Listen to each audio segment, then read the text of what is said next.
বিসমিল্লাহির রহমানির রহিম। আসসালামু আলাইকুম সুপ্রিয় দর্শক, আমার কুকিং চ্যানেল দীপ কিচেনে আপনাদের সবাইকে স্বাগত।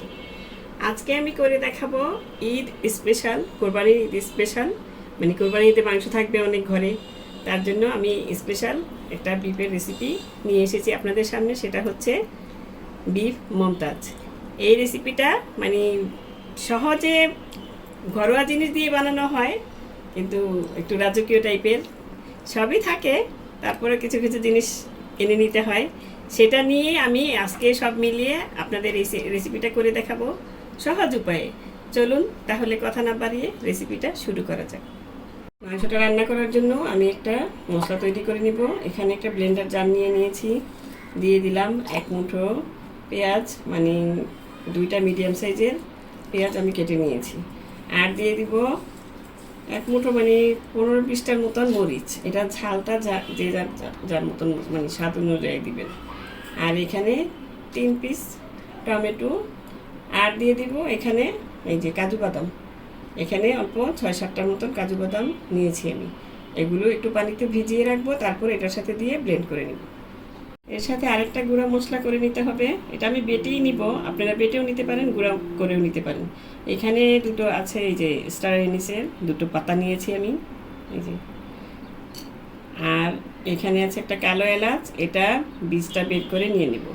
আর এখানে একটা জয়ত্রী মিডিয়াম সাইজের, আর জায়ফলের একটা মিডিয়াম সাইজের জায়ফলের 4 ভাগের 1 ভাগ মানে 2টা টুকরা নিয়েছি।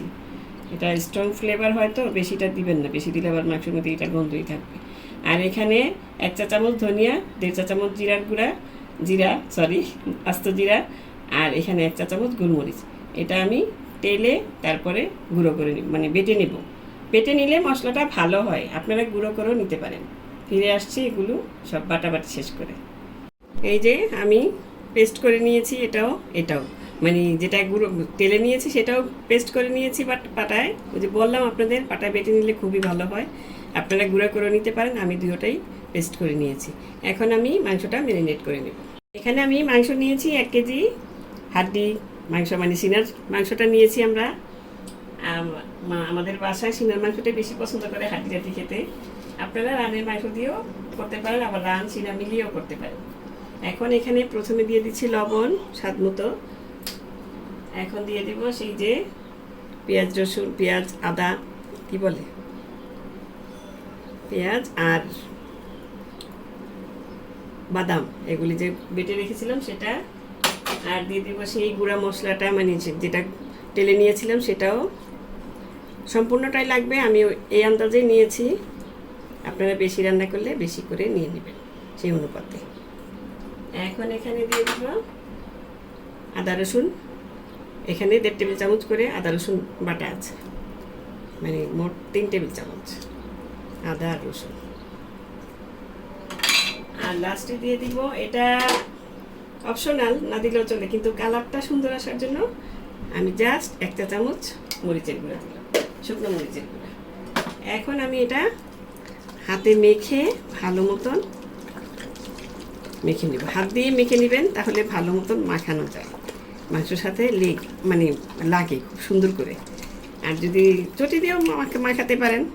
আর মাখানোর সময় আবার খেয়াল রাখবেন, এটা নতুনদের উদ্দেশ্যে বলা, এই যে হাড্ডি আছে এটা কিন্তু হাতে বিধে, সেইভাবে মানে মাংসটা আপনারা মেখে নেবেন। এখন এটা ভালো মতন মাখা হয়ে গিয়েছে।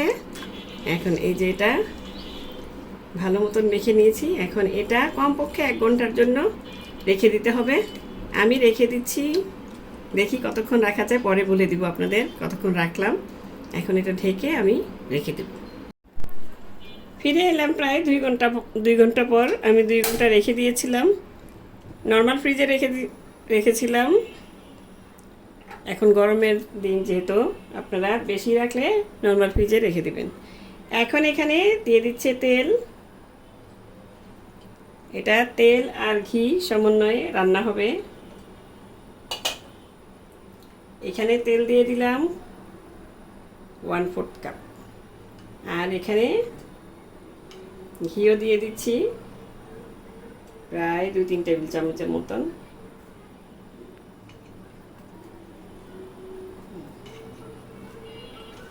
এখন এটা একটু গরম করে নিতে হবে, তেল আর ঘি। তেল আর ঘিটা গরম হলে এখন এখানে আমি পেঁয়াজ কেটে রেখেছি, 2টা মিডিয়াম সাইজের পেঁয়াজ। এখন ঘি আর তেলটা গরম হলে এটা দিয়ে দিব। এটা একটু বেরেস্তার মতন করে নিতে হবে। তার আগে আপনারা অনেকেই এই গরম মশলা দিয়ে ফেলেন। তেলটা পেঁয়াজটা হতে হতে কিন্তু গরম মশলাটা অনেক সময় তেজপাতাটা অনেক পুড়ে যায়। সেটা না করে এই পেঁয়াজটা একটু আগে দিবেন, যখন দেখবেন বেরেস্তাটা অর্ধেক হয়ে এসেছে তখন গরম মশলাটা দিয়ে দিবেন। এটাও একটা নতুনদের জন্য টিপস।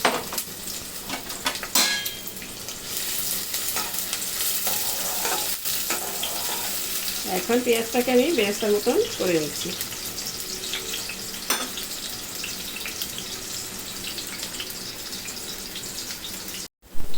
এই দেখুন পেঁয়াজটা যখন এইরকম হয়ে যাবে, একটু হালকা কালার এসে পড়বে, তখন আপনারা গরম মশলাটা দিয়ে দিবেন।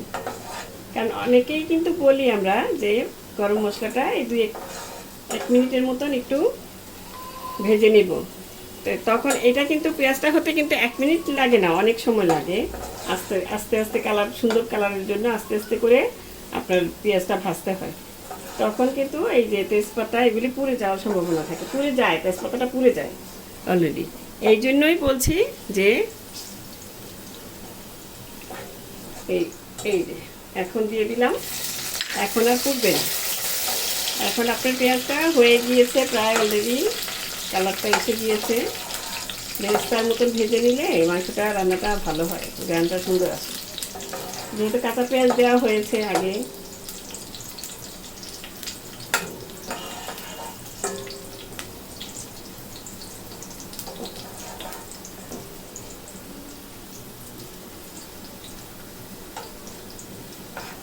দেখুন এখনও কিন্তু অনেক সময় লেগে যাচ্ছে। তাহলে পেঁয়াজটা যদি আপনি পেঁয়াজ ভাজার আগে যদি গরম মশলাটা দিয়ে ফেলেন তাহলে তো পুড়ে যাবেই। এমনকি গরম মশলার দারচিনি এগুলোও পুড়ে যাবে, তেলটা তো গরম থাকে। এখন আমি সেই ম্যারিনেট করা মাংসটা দিয়ে দিব এর ভিতরে। এই দেখুন পেঁয়াজের কালারটা কিন্তু অলরেডি সুন্দর কালার এসে গেছে, বেরেস্তার কালার এসে গেছে। এর চেয়ে আর কালার করবেন না, তাহলে পুড়ে যাবে। এই যে মাংসটা এখন আমি দিয়ে দিচ্ছি।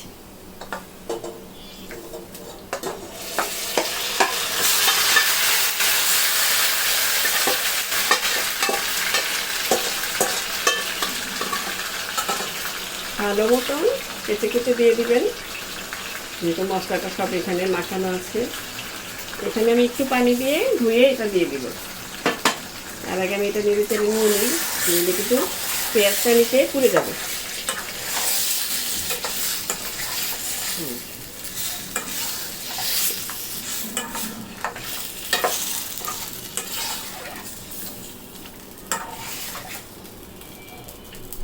এখন আমি ওই যে বললাম ম্যারিনেটের পাত্রটা ধুয়ে একটু পানি দিয়ে দিব। এখন চুলার আঁচটা ফুল আঁচে দিব, যাতে বলকটা এসে যায়।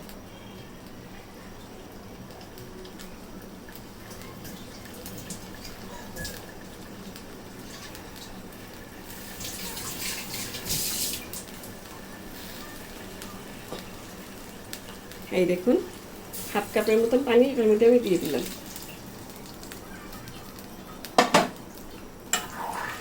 এখন চুলার আঁচটা বাড়ানো আছে, এটা আমি এখন ভালো মতো নেড়ে চেড়ে মিশিয়ে নেব, যাতে বলকটা এসে যায়। বলকটা এসে গেলে আমি কিভাবে রাখবো সেটা দেখিয়ে দিচ্ছি আপনাদের।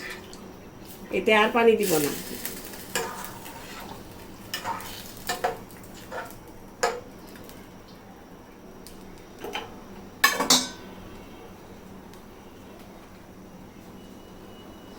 এখন ঢেকে দিচ্ছি, ঢেকে দিয়ে বলকটা আসলেই আমি দেখিয়ে দিচ্ছি।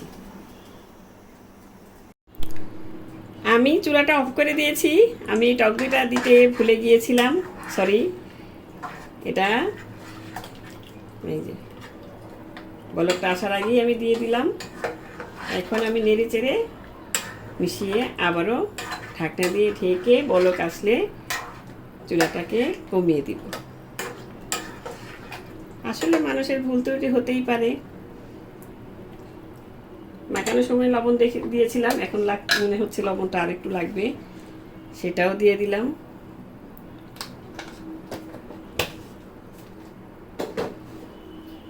রান্নাটার মধ্যে ভুল হতেই পারে, আমরা তার রোবট না দিয়ে সব কিছু ঠিক মতন করে দিব। একটু একটু ভুল হবে, আবার ঠিক হবে, কিন্তু এটা ঠিক করে দিলাম। যেহেতু আমি ভিডিও করছি, এটা তো আমার ভুল হওয়াটা ঠিক হবে না, কারণ আমি ভুল করলে তো আপনাদেরও ভুল হয়ে যাবে। এই যে সেটাই আগে পরে হতেই পারে। এখন আমি চুলাটা আবার ধরিয়ে দিলাম। দেখুন, এখন বলকটা আসলেই আমি বাকি কাজটা করে নেব। এই দেখুন, মাংসের বলক এসে গেছে। এখন এখানে দিয়ে দিচ্ছি আরও 8-10টার মতন কিশমিশ।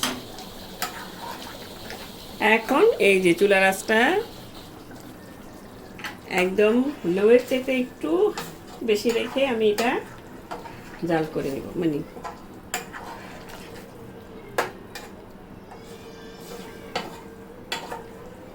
চুলার আঁচটা একদম লো করে দিবেন, এর চেয়ে একটু হালকা একটু বেশি রাখবেন, কারণ এটাতে আর পানি দেওয়া যাবে না। এই আঁচেই এই মাংসটা এখন হবে। এটা আমি ঢেকে দিলেই আবার বলকটা শুরু হবে। সব দেওয়ার দিয়ে দিয়েছি, এখন যা করার চুলাই করবে, আমার আর কোনো কাজ নেই। মাঝে মধ্যে একটু নেড়ে চেড়ে দিতে হবে। ফিরে আসছি মাংসটা কিছুক্ষণ জাল করার পর। ফিরে এলাম 20 মিনিট পর। এই দেখুন, চুলার আঁচটা এখন আমি আরও কমিয়ে দেব, কারণ ঝোলটা কিন্তু শুকিয়ে যাচ্ছে। মাংসটাকে সিদ্ধ করতে হবে। আমি এই মাঝখান দিয়ে আরও কয়েকবার নেড়ে চেড়ে দিয়েছি। দেখুন, এখন একদম অল্প আছে, মানে দমের মতন দিয়েই রান্না করব। এই যে এখন ঢেকে রেখে দিব মাংসটা সিদ্ধ হওয়া পর্যন্ত। ফিরে এলাম প্রায় 40 মিনিট পর। এই দেখুন, মাংসটা কিন্তু তেল উঠে গেছে উপরে। এখন এখানে দিয়ে দিচ্ছি কয়েকটা কাঁচামরিচ, একটু মাথাটা আগা, মানে কাঁচামরিচের মাথাটা একটু ভেঙে দিয়েছি। এটা জাস্ট ফ্লেভার বের হবে, ঝাল হবে না। এখন এখানে দিয়ে দিচ্ছি, মাংসটা কিন্তু সিদ্ধ হয়ে গেছে। এই দেখুন, আমি আপনাদের দেখাচ্ছি এটা মাংস। এই যে, এই দেখুন, মাংসটা একদম খুলে গিয়েছে, সুন্দর মতন সিদ্ধ হয়ে গিয়েছে। এখন এখানে দিয়ে দিব হালকা 1/2 চামচ চিনি। এটা অপশনাল, আপনারা দিতে পারেন, দিলে কিন্তু স্বাদের ব্যালেন্সটা খুবই ভালো থাকে, ভাল লাগে খেতে। আর দিয়ে দিব খাঁটি গাওয়া ঘি 1 চা চামচ, 1 টেবিল চামচ। ব্যাস হয়ে গেল আমার রান্না, বিফ মমতাজ। এখন এটা নেড়ে চেড়ে মিশিয়ে দিয়ে আর 5 মিনিট আমি দমে রেখে দেব। এর আগে তেজপাতাগুলো উঠিয়ে নিব, দেখতে খারাপ দেখা যায়। তেজপাতা, গরম মশলা এগুলি উঠিয়ে নিতে পারেন, কারো মুখে লাগবে না, কামড়ে পড়বে না, ভাল লাগবে। মানে এগুলি রাতের নিচে পড়লে একদম খুবই বাজে লাগে। আমি লবণ টবণ সব দেখে নিয়েছি, একদম পারফেক্ট। আর 5 মিনিট দমে রেখে তারপর নামিয়ে পরিবেশন করে আপনাদের দেখাচ্ছি। দেখুন, আমি সার্ভ করে নিয়েছি। আমি পরোটার সাথে সার্ভ করেছি, আপনারা যে কোনো মানে আইটেমের সাথে যেমন পোলাও, ভুনা খিচুড়ি, এগুলি দিয়ে ভাত দিয়েও আপনারা এটা সার্ভ করতে পারেন, রুটি পরোটা সব কিছু দিয়ে। এখন এই যে দেখুন, কালারটা কত সুন্দর। কালার যত না সুন্দর, তত তার চেয়ে অনেক গুণে বেশি এটার টেস্ট। বিফ মমতাজ, মানে এটার একটা নামেই একটা আলাদা একটা আছে, মানে মনে হয় যে অনেক স্বাদের হবে। আসলেই খুব স্বাদের হয়, এটা বানিয়ে দেখবেন, আশা করি আপনাদেরও ভালো লাগবে। তো দর্শক, আজ পর্যন্তই। রেসিপিটি ভালো লাগলে প্লিজ আমার চ্যানেলটি সাবস্ক্রাইব করে নিয়মিত চ্যানেলটির পাশে থাকবেন। সুস্থ থাকবেন, ভালো থাকবেন, আর আমার জন্য দোয়া করবেন। আল্লাহ হাফেজ।